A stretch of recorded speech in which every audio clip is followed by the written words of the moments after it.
Are we supposed to go in order? Nope. We just choose one. The point is that you don't know what you're going to get, so you take turns choosing. This is so nerve-wracking. Okay. Well, how are you feeling? I'm good. Yeah? Yeah. Do you feel nervous at all? Just a little bit. I feel pretty nervous. But you know what these questions are. That's true, I did make them, but I'm still nervous.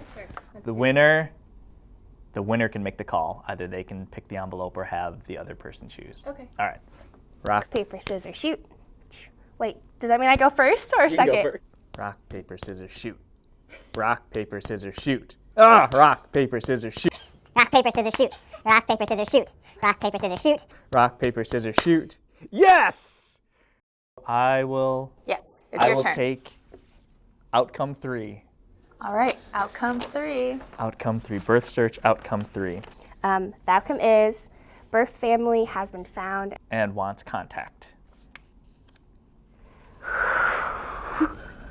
That's a big one. It's a really big one.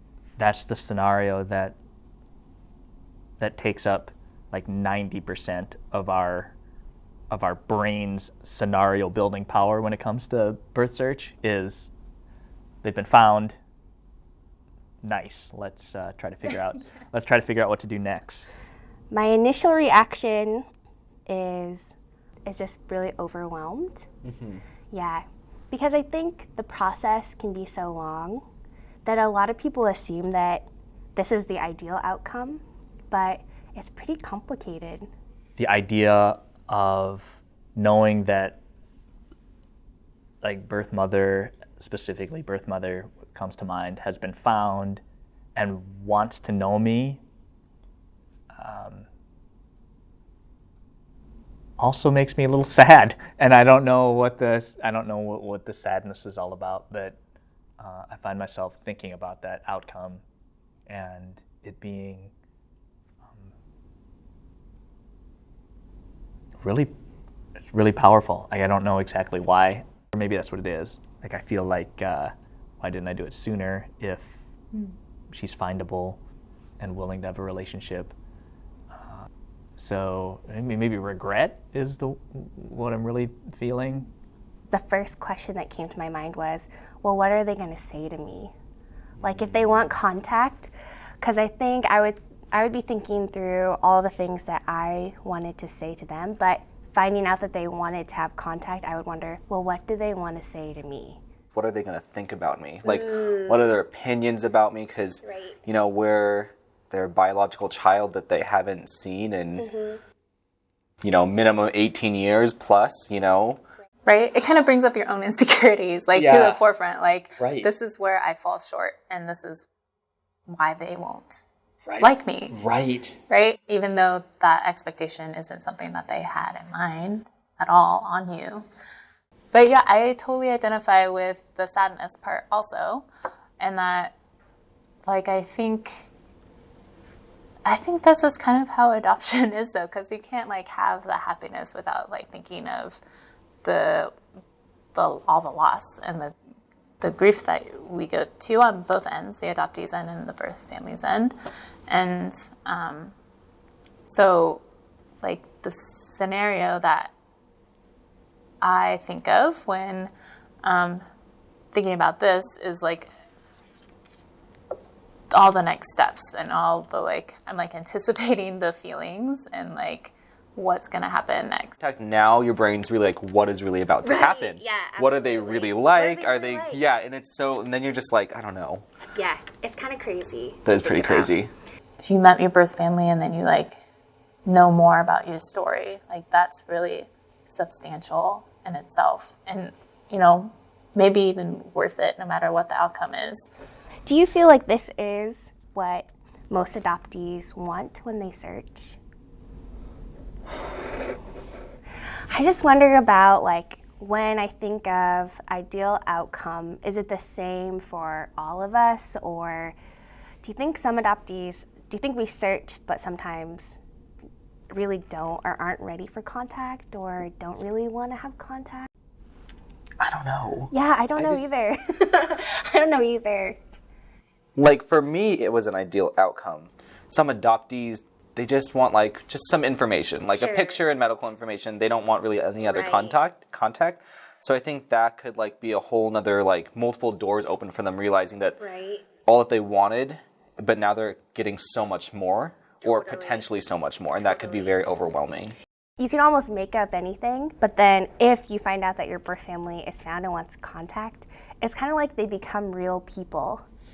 Yes. Like they're like living, breathing, like they have flaws. I've worked with a lot of adoptees who have successfully found birth family, and I always tell them that this is by no means the end.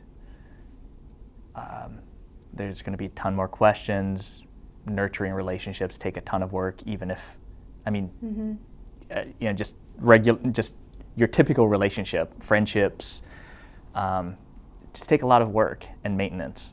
And the idea of doing that with a virtual stranger halfway around the world who speaks a different language just makes it that much more difficult. It is a result that I feel like would be the best results if that's what you're searching for, but it also comes with a lot of complications that I would be thinking of too. Right. This is crazy though. And there's 3 more envelopes, Steve. Let's do it. All right. Number 2. Okay. So this outcome is birth family has been found, but does not want contact. How I first processed this was just birth family has been found, and then my mind kind of just stopped and I got really excited. And then I read the rest of it and processed it a little bit later, but does not want contact. And that was just a huge, just like emotional drop inside of me. That one might be the toughest, I think, result of a birth search, because you've worked so hard and you've come so close. In some cases, they're literally at the door. It's a lot of like momentum because it takes a while to get to the point of deciding to search, and then once you make that decision, you like move along the process and you wait and wait and wait, and then like as you mentioned, you read the first part of that sentence and you're like, yes. Finally, like it's happened, and then the second part is just like devastating. To feel rejected or abandoned again.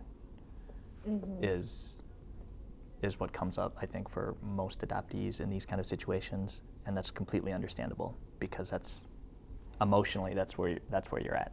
And we put ourselves in such a vulnerable place when we search, and it no matter like what anyone tells us, like to find out that a birth parent like has refused contact, man, it's just nothing prepares. Nothing can prepare you for that. When you find out that someone doesn't want that same kind of relationship or knowledge or curiosity, it's pretty disappointing, I'd imagine. Yeah, it's hard to imagine like why a birth parent wouldn't want contact with their child. And there are a lot of things to consider too, like from a birth parent's perspective. And even knowing all of that doesn't make it any easier. It like provides context, but we still have to like feel those feelings. I understand the reasons. And, there's stigma, there's their own trauma, there's just a lot. There's a number of different reasons that make sense. But it's still hard, really hard to square as the child. When I got this email, am I allowed to talk about that? Of course, of course.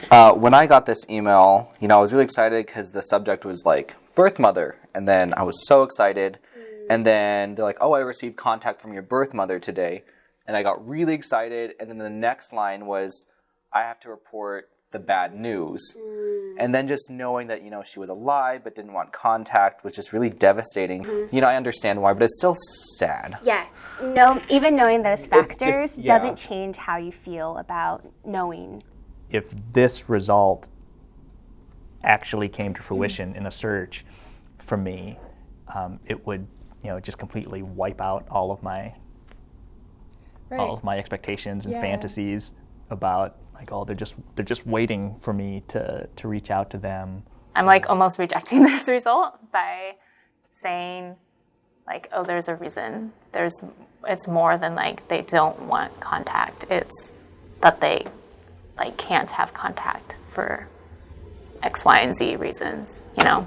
Birth parent found, doesn't want contact, just then creates more speculation and fantasies almost about birth parents. I don't think a lot of people really go in depth about what if they don't want contact. Right. A lot of people talk about, oh, they can't be found, but then a lot of people don't talk about, and there's not a lot of information about a birth family has been found, but they don't want contact. Totally. So it's this whole, we just don't talk about this as being a possibility. We don't. No. Yeah, this outcome is because it just doesn't sit well with anyone. In my mind, it's worst case scenario. It is more information about our past, our history, our birth family. Like it's legitimate, concrete information, which you didn't have before. Like birth mother or birth father is alive. Right. They're real. Yeah.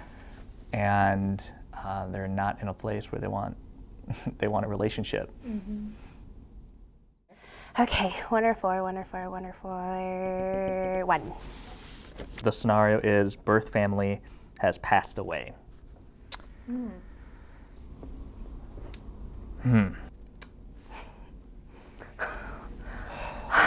Yeah, I'm not gonna lie to you. Like even reading this makes me feel like a little bit emotional.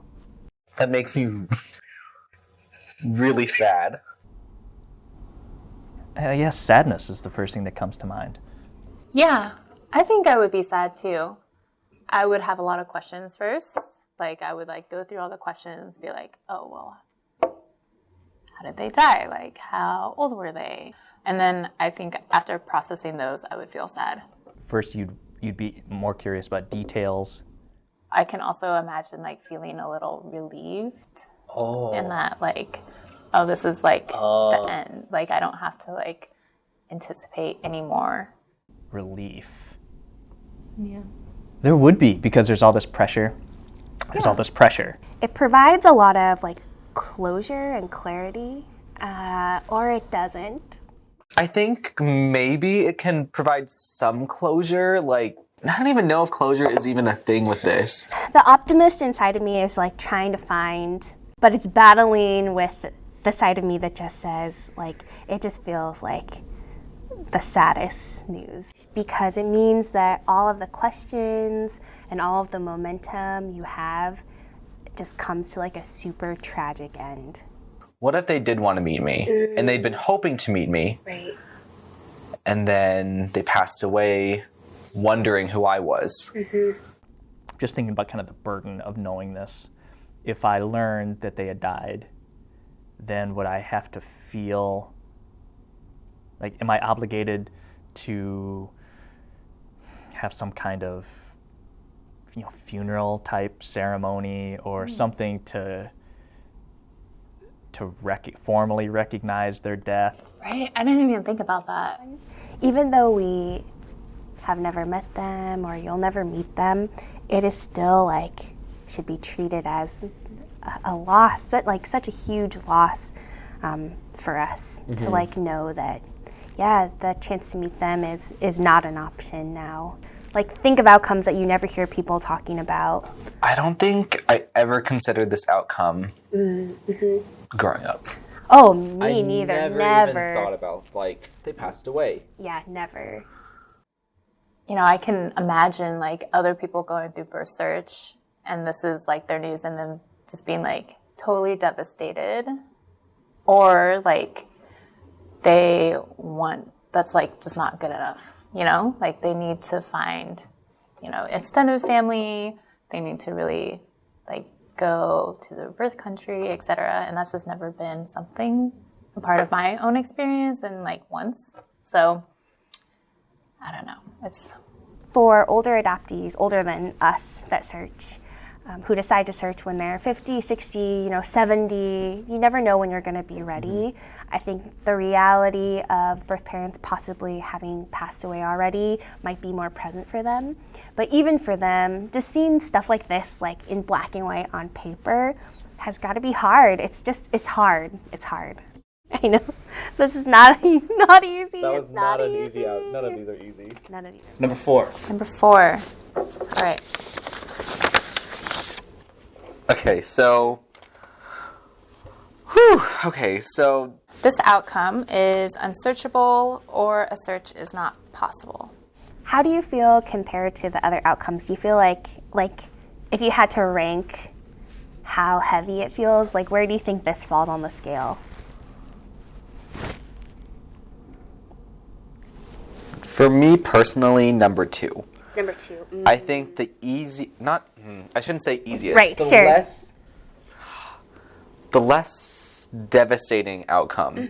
The least devastating outcome, I think, for me personally, would be having contact with my birth family.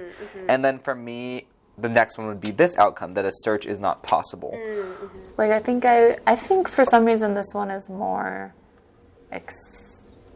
acceptable to me. Like, I can swallow this one better than I can the other scenarios. This to me would be easier to handle, knowing that they just can't find them. Well, I would wonder why a search is not possible. And also, what does unsearchable mean? I would be a little disappointed, but I think I would be more disappointed on whoever is conducting the search. Like, why can't they find? Like, what's Holt doing? Yeah. Like, they seriously can't find them. Holt, or like where birth country. Whomever. Yeah. Oh, I see. Data entry who like made this so we can't search. Yeah. So I think it would lead me to more questions and more curiosity than I had previously had. So to you, when you see this, it's not an indication of whether or not like your birth parents wanted to be found or are curious about you. It's more has to do with like the technicalities. There's a marker in your search that says you have to stop here. Exactly. And that can be freeing or can also be really suffocating. Yeah. I think it just depends on where you are and who you are. In this scenario, you can easily blame somebody else for it not working out. Like, it's not your fault. You did everything you could. It's not birth parents' fault. They don't even know that you're trying to search. Right. It's just an easy, it's a simple ending. It would feel kind of like my burden has been lifted because someone has decided outside of myself that I can't search. So just because of my personality, it would kind of feel like, okay, the decision has been made outside of me, so I don't have any control. This result makes me sad for my daughter because it's her birth family too, and she has expressed a lot of interest in understanding who they are, knowing who they are, what they look like and stuff. All of that information that everybody else takes for granted for the most part in terms of a typical family. If I were to search and get search not possible, no way you can find birth family, then that means for her that search is not possible. Because I think some people see this and they feel like this outcome is unacceptable. Yeah, definitely. Because there's got to be a way, with today's technology and the advancements of society. Right, like DNA testing, Sure. Just like going, because I know like Korea also has like those TV shows where you can go on and like tell your story, and they potentially have people calling in saying, I think that's my child. Absolutely. Like all these different outcomes, a lot of adoptees would probably think that, I think a lot of adoptees do think that if they get the search is not possible, like this isn't the end. Right. Like I'm going to do everything I can in my power, within my grasp, to find them. Totally. Or at least until every single possible way that I can think of reaches an end. I feel like that's the default. That's not possible. Yeah. Otherwise, why would we have been adopted in the first place without like an openness around, at least we've got their names or something. I think most international adoptees think, it can't happen. I'll try. Like, I want to try, and that's why I'm contacting you. That's why I'm reaching out. I don't think the odds, I don't think it's really going to happen. I think that's where most adoptees start. When you hear about the probability of finding your birth family is so low, that's the narrative that at least I heard, know, and to get this result, search is not possible, would be well, yeah. Yeah, I knew it. I knew that. Yeah. Exactly. So. That's just my opinion, but I don't think any adoptee is technically ready for birth search. We can prepare ourselves for each of these separately, but when they actually come. When they hit you in the face, when you're presented black and white writing, it's on paper, in an email, this is your outcome. I don't think anyone's ever specifically 100% ready for it. I think they could be 99% ready, but they're never going to be really ready to be faced with the exact reality of these outcomes. Yeah. There is that margin of unknown. Exactly. Because it's just not something that you have experience in until you're going through it. Exactly. That is the thing about birth search. I think it's important when adoptees make the decision to search that they talk to a professional, a therapist, an adoption agency, social worker, who can help them process their feelings and figure out why they want to search. Because that to me is what is critical from the adoptee's perspective, is to really understand their own motivations, and then to be able to have somebody to help work through the emotions and all of the tough stuff that comes up as you're exploring your own motivations. Mm-hmm. I think also having someone other adoptees, if you happen to know other adoptees, or maybe you can reach out to a community or something that you haven't before, where you can just have that common kind of experience of going through a birth search. Because I don't think, unless you're an adoptee that has gone through a birth search or has thought about birth family or what that would look like, it's really hard to kind of explain that to somebody. I don't think I ever expected any of my outcomes. Yes. Even though I decided to start a birth search. It's the purpose of thinking about outcomes is just expect the unexpected. Also, you just don't know what you're expecting in the first place. Exactly. And I think it's fair to say that a lot of people aren't ready to do a search. It's going to be different for everybody, and it's not going to be this one story, and that you can't expect it to be one way or the other. And I think that was really highlighted just by, hearing adoptee stories and narratives, and really getting an idea of, birth search is different for everybody. Yeah, it's crazy. I do this for a living. I help adoptees work through their birth search process, and just having this dedicated, deliberate conversation with you, a fellow adoptee, about this brought up new stuff that I hadn't really thought about. So there is a lot of value in talking with other adoptees about it.